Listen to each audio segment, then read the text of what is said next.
Good day, sir. I'm Rizali Rodel, BSIT 3B.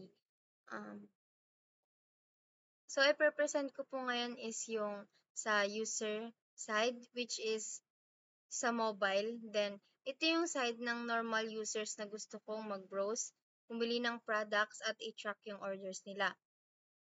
Then, sa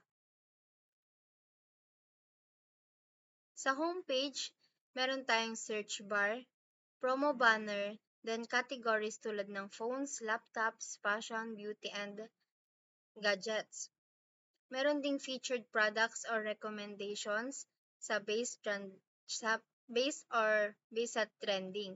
Then user-friendly yung layout at madaling makita yung mga products.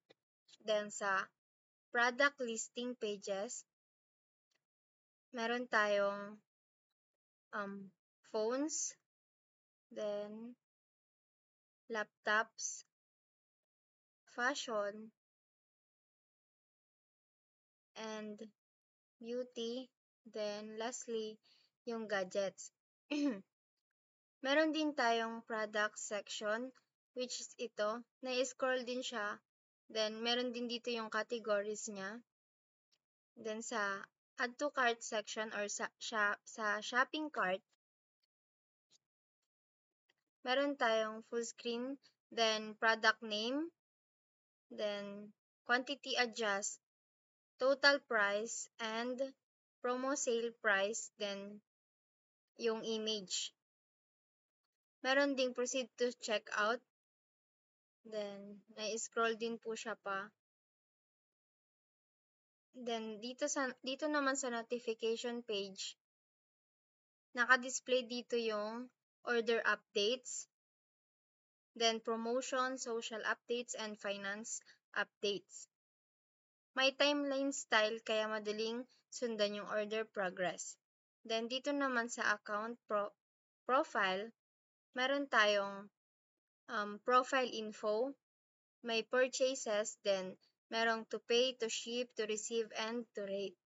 Then, meron tayong mga mode of payments, which is GCash, BPI, Visa, QR Philippines, then cash on delivery. Then, ito yung mga items na you may also like. Then, babalik tayo sa home.